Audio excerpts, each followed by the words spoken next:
Hello you absolute stunner you, I'm Chris from TechSpert and I'm here to unbox and take you on a full tour of the Realme 6 smartphone, which has just launched here in the UK. I haven't got UK specific pricing at the time I shot this video, but you can expect it to come in at under £200, which should be incredible considering it's got a quad lens rear camera, it's got a 90Hz display, a large fast charging battery, all kinds of incredible specs. So I'm going to stop banging on and actually pull it out of the box and see what we got. And for more of the latest greatest tech, please do subscribe and ding that notifications bell. Cheers! So let's get the box open up. Lovely yellow box as well, nice and vibrant, and it looks like the phones themselves come in a selection of good bright colours as well. Let's see which one we've got here. So this looks like the Comet Blue version. You can also pick it up in white as well if you prefer something a wee bit brighter. We'll just stick the phone itself aside for a second, check out exactly what you get in the rest of the box. So of course you've got usual prophylactic cover just to help keep it nice and protected against the elements and the rest.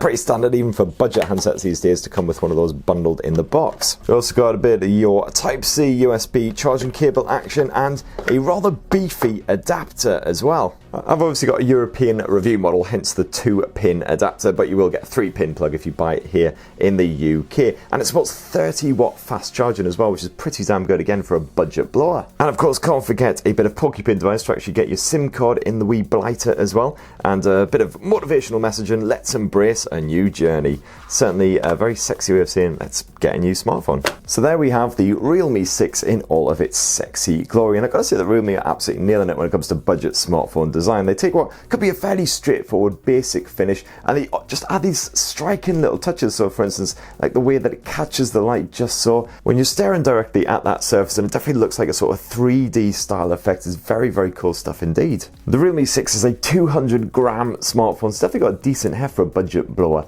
as well. And it should be pretty hardy as well. You've got a Gorilla Glass 3 coating here on the front, and apparently it's even splash resistant as well. They've got a little bit of extra protection on the ports just to help prevent moisture from getting in there, although definitely don't go dropping it in the bath or taking it in the shower or anything like that. Good to see a bit of edge mounted fingerprint sensor action here on the side of the Realme 6 as well. Generally pretty comfy for just quickly unlocking your smartphone. And yes, there is actually a power button as well as the scanner. So let's see if we've got any gas in the tank and get the Realme 6 all set up and then take you on a proper full-on tour of that hardware and software. Yay! Right, so the Realme 6 is all set up nice and easy, and as you can see there, it's running a bit of Realme UI, which is Realme's own launcher. It's moved away from ColorOS, although it's very heavily based on ColorOS, kind of like Magic UI and Huawei's Emotion UI, and it is slapped on top of Android 10 as well, so fresh out of the box, nice bit of Android 10 action. Hello. It's good to see that Realme UI comes with an apps tray triggered by default, which is great stuff. You do of course get a bunch of pre-installed apps on here, some of which are doubling down on the Google apps, like for instance you get your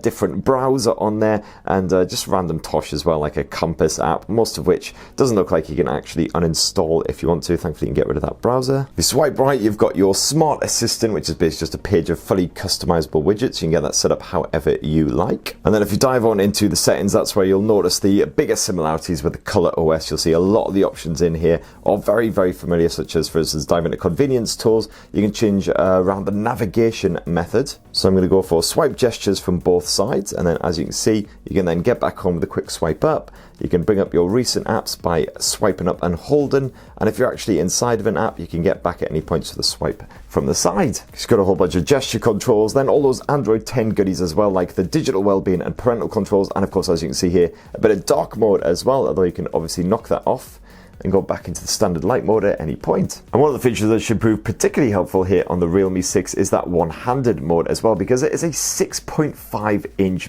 beast, an absolute behemoth. And at first glance, that 6.5-inch IPS screen seems absolutely fine and dandy, pretty much standard for your Realme budget handset, nice and bright, nice and punchy. But if you dive into the display settings, you'll notice that you've actually got the option of fiddling about with the screen refresh rate. So as you can see there, by default, the Realme 6 will auto-select the screen refresh rate depending on what you're actually up to at the time, but you can bump it up to 90Hz permanently if you want that nice silky smooth finish.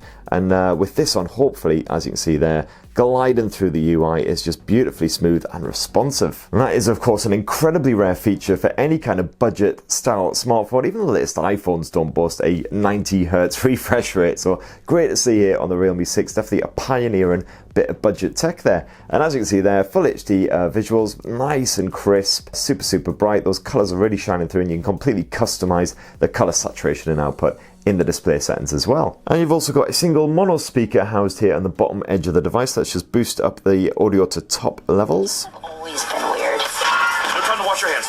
Don't worry, I never do. Yeah, that's certainly pretty damn loud on that top volume, so no worries if you're listening in a noisy household with several small children running about the place. And you do actually get a headphone jack mounted here on the bottom as well, so if you want to plug in, job done. Now, as mentioned before, you've got that edge-mounted fingerprint sensor in order to actually unlock your smartphone, and it seems super responsive and accurate. As you can see there, no issues at all with the response rate. It basically unlocks your smartphone the second you tap your thumb to that surface. And if you happen to be wearing gloves, your finger's a bit mucky or something, you've got full face unlock support on there as well, just using that selfie camera, which is a pinhole effort shoved away in the corner. So as we see, if we just turn the phone off, and it's got a bit of raise to wake support, so we'll just pick it up and boom, again straight into the desktops. It's crazy how fast this thing is. And just a quick run through some of the other pertinent specs as well. You get dual band Wi-Fi on this bad boy, bit of Bluetooth 5.0 if you do want to connect wirelessly to a pair of headphones or Bluetooth speakers, and as you can see there, nice bit of NFC support as well for your bit of Google Pay action. Lovely. Now let's take a look at the performance, and the Realme 6 is powered by the Mediatek Helios G90T platform. It's a 12nm chipset, and apparently it's pretty good for gaming on a tight budget. So let's just get a bit of Geekbench on the go, see what results we get spat out by this. And there she blows. There's the Geekbench 5 results. Can I just point out as well that this is the 8GB model of the Realme 6. You can also pick it up in a base 4GB model to shave a little bit of extra money off the cost. There's a bit of a leap there. There's no in between 6GB version or anything. So there you have it. Not a bad result at all though for a budget friendly smartphone. Comparable results to the likes of the Snapdragon 845, which was Qualcomm's big flagship platform just a couple of years ago. So yeah, not bad at all. As for the battery, well, it's a good size cell crammed in here, 4,300 milliamp battery, so hopefully it should keep you going all day. Not quite as immense as the likes of the Oppo A9 2020, which is a 5,000 milliamp cell, ditto the Moto G8 Power, but as I say, should keep you going the full day as long as you're not absolutely hammering it. Of course, it will depend on whether you've got that 90Hz display feature turned on full time or not. You've got the usual power saving modes and all that on board as well. And of course, you get 30-watt fast charging as well via the Type-C USB port. And before we check out the camera tech as well, just a brief mention of storage. You've got a choice of either 64 or 128 gigs of storage. This top-end model comes with 128 gigs. You've also got full micro SD memory support in here as well. The great news is we pull that SIM tray on out as well, because as you'll see here, you've got dual SIM support, but you've also got a separate tray via micro SD memory cards. You don't have to compromise, have one or the other. So now let's flip the Realme 6 over and take a look at what will hopefully be some very impressive camera tech. So what you've got here is a mighty 64 megapixel primary lens using a Samsung sensor. And that's backed up by an 8 megapixel ultra wide angle lens, a 2 megapixel macro lens, and a basic depth sensor to round it off. So if we jump on into Realme's camera app, you'll see you've got a wealth of features as always. I believe on auto photo mode, it shoots at 16 megapixel resolution, does a nice bit of pixel binning just in order to brighten up images in those low lighter situations, but you can bump it up to full 64 megapixel mode if you do want to capture a nice crisp shot. You've got all the usual bonus modes like the portrait mode, using that depth sensor just to add a nice bokeh style effect to your background. And if you jump into video, as you can see there, you can dive between the ultra wide angle lens and the standard lens on a video, and you can shoot up to 4K resolution footage, I believe, with either of them. Yep, as you can see there, even the ultra wide angle lens has a 4K option, although it doesn't matter which lens you're using. If you do bump it up to Ultra HD, you lose the 30 and 60 frames per second feature. It just shoots at 30 FPS by default. We've also got a good bit of what I believe they call nightscape mode as well, which again just takes lots of different exposure shots, pieces them all together, and it looks like that also works with the ultra wide angle lens as well as the standard lens. And as you can see there, you can also zoom in digitally as well if you want. You don't actually have a dedicated telephoto lens, unlike the Pro model. But what you do have, if you dive into the extra settings, you've got the ultra macro mode using that macro lens, and of course you've got your Pro expert mode as well, which just allows you to play around with the white balance, the ISO levels, whatever you like. And then last up here on the standard Realme 6, you've got a 16 megapixel single lens front facing camera as well, but you can still shoot a bit of portrait action using a bit of software smarts there, a bit of face tracking action on the go, and you can shoot up to full HD resolution video with that bad boy as well. So there you have it. That in a nutshell is the Realme 6 new budget-friendly smartphone. Definitely seems like a nice little improvement on the Realme 5. Some very impressive features in there, including that 90Hz display, considering it probably will start off at around the sort of £200 price point.